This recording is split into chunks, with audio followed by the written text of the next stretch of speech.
छिंदवाड़ा की सड़कें, car bike showroom और बड़े ब्रांडों के कपड़े की दुकानें ये एहसास दिलाती हैं कि जिला मुख्यालय मध्य प्रदेश के बाकी जिला मुख्यालयों से अलग है।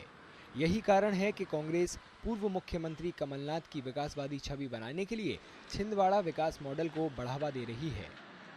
1980 में पहली बार लोकसभा चुनाव लड़ने वाले कमलनाथ छिंदवाड़ा संसदीय सीट से 9 बार सांसद रह चुके हैं।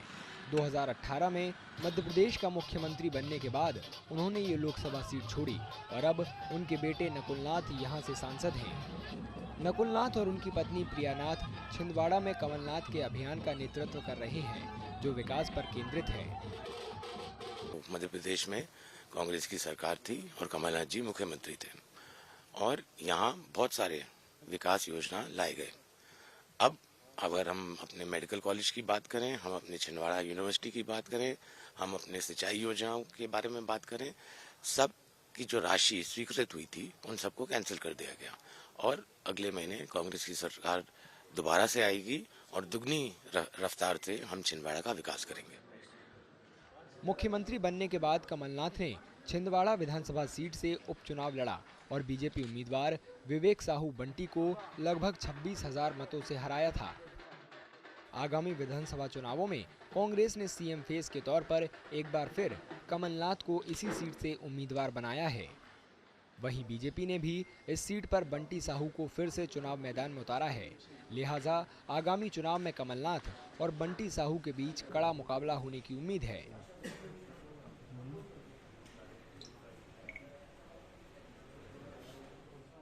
भारतीय जनता पार्टी ने मेरे जैसे छोटे से कार्यकर्ता को इतना बड़ा अवसर दी और ये दूसरी बार, उस समय कमलनाथ जी मुख्यमंत्री थे, उनके खिलाफ मैं उपचुनाव में लड़ा था और मुझे जिले की जनता ने, मेरे भाइयों एवं बहनों ने मुझे साथ दिया।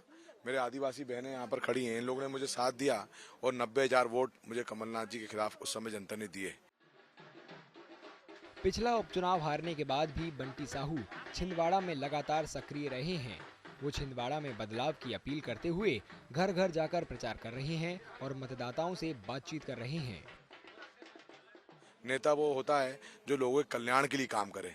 कमलनाथ जी एक बिजनेसमैन है, उन्होंने छिंदवाड़े को एक पॉलिटिकल फैक्ट्री के रूप में उपयोग किया। छिंदवाड़ा आने के बाद वो अरबपति खरबपति बन गए, 22 कंपनियों के मालिक बन गए, लेकिन आज हमारी आदिवासी बहनें, हमारे भाई यहाँ ये बेरोजगार है। कुछ मतदाता आगामी चुनावों में बदलाव की उम्मीद करते नजर आ रहे हैं। मैं आपको स्पष्ट कर दूं कि अभी तक हम लोग कमलनाथ जी को सपोर्ट करते थे,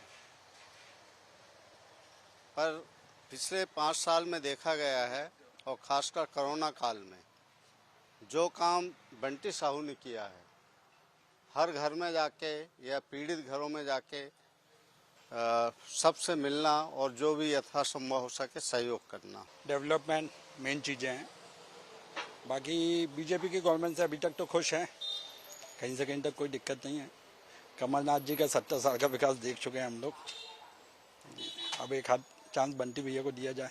आज जो हमारे क्षेत्र का युवा वर्ग है वो सबसे ज़्यादा बेरोजगार है, उसको रोजगार चाहिए, रोजी रोटी चाहिए, काम चाहिए। हमारा सपोर्ट तो बीजेपी को है क्योंकि बंटी भाई हमारे क्षेत्र के हैं और उन्हें कोरोना काल से लेके उससे भी पहले हमारे इधर की जनता का बहुत देखरेख किया, बहुत ख्याल करा है। कई मतदाताओं ने अभी ये तय नहीं किया है कि वो किसे वोट देंगे, लेकिन जीतने वाले से वो क्या चाहते हैं इसे लेकर वो स्पष्ट हैं।